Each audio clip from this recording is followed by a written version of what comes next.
Did you know there was an empire that flourished for nearly 1,000 years in the heart of the Sahara Desert, one of the most hostile environments on Earth? This wasn't a mirage. This was the Garamantian Empire, a civilization of incredible ingenuity that literally brought the desert to life. Forget what you think you know about the Sahara being an empty wasteland. Today, we're uncovering the story of how the Garamantes built a powerful kingdom by mastering the hidden waters beneath the sand. So, how did they do it?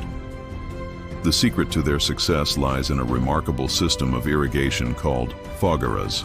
Now, this wasn't just about digging a few wells. This was sophisticated engineering. Picture this. Deep beneath the Sahara, there are vast underground aquifers, ancient reservoirs of water trapped in the rock. The Garamantes figured out how to tap into this hidden resource. They would dig a series of gently sloping underground tunnels, sometimes stretching for miles, that would channel this fossil water from the aquifer all the way to their fields and cities. Think about the sheer scale of this undertaking. They would first dig a mother well deep down to the water table. Then, with incredible precision, they would excavate a horizontal tunnel, maintaining a slight downward gradient.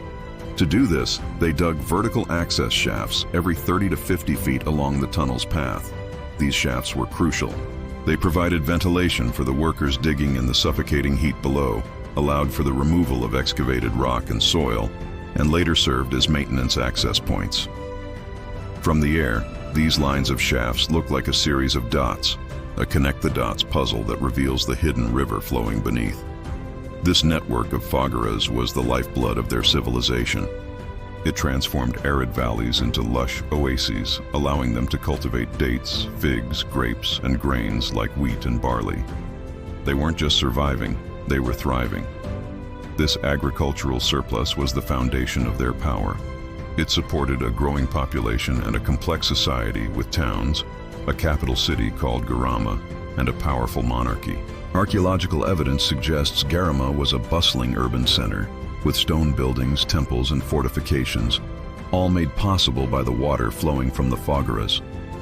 But the Garamantes didn't just use this water for farming. Their control over the oases made them the undisputed masters of trans-Saharan trade.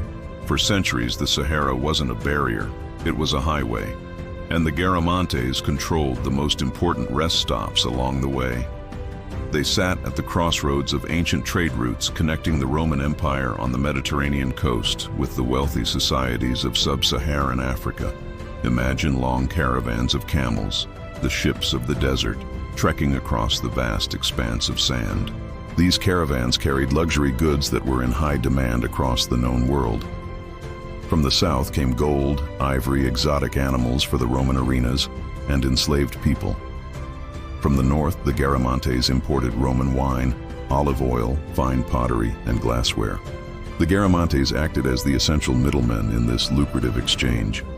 Their oases, watered by the foggaras, were the only places for these caravans to rest, resupply, and find water. By controlling the water, they controlled the trade.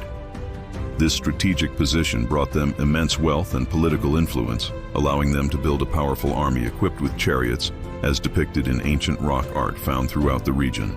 Their society was a fascinating blend of local Berber traditions and influences from the powerful civilizations they traded with, particularly Rome.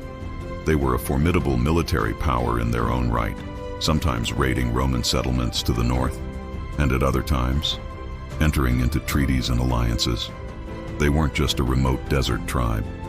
They were a key player in the geopolitics of North Africa for centuries.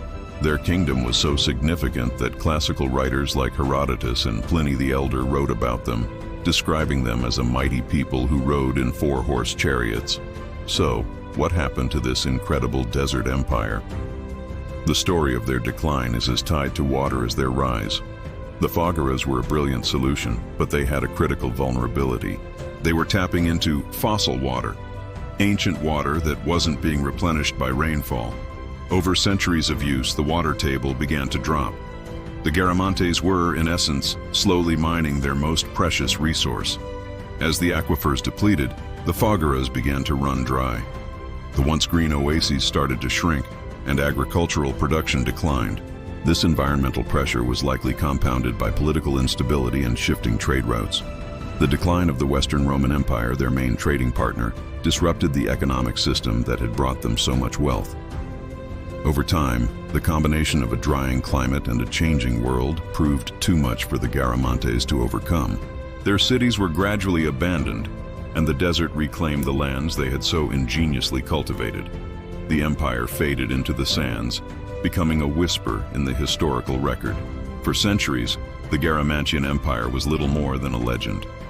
But modern archaeology, using satellite imagery to spot the ancient lines of foggara shafts, has rediscovered this lost civilization.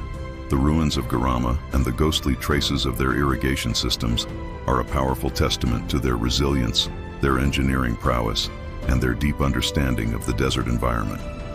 The story of the Garamantes is a truly remarkable chapter in human history. They demonstrate that with ingenuity and determination, it's possible to build a thriving civilization in even the most challenging of places. But their story also serves as a profound cautionary tale about the importance of sustainable resource management. They were masters of the desert, but even they couldn't outlast the slow depletion of their water supply. They built an empire on a finite resource, and when it was gone, their world disappeared with it. Thank you so much for joining me on this journey back in time to the incredible Garamantian Empire. If you found this story as fascinating as I do, please hit that like button and subscribe to the channel for more explorations into the forgotten corners of history. Let me know in the comments what other lost civilizations you'd like to see us cover. See you next time.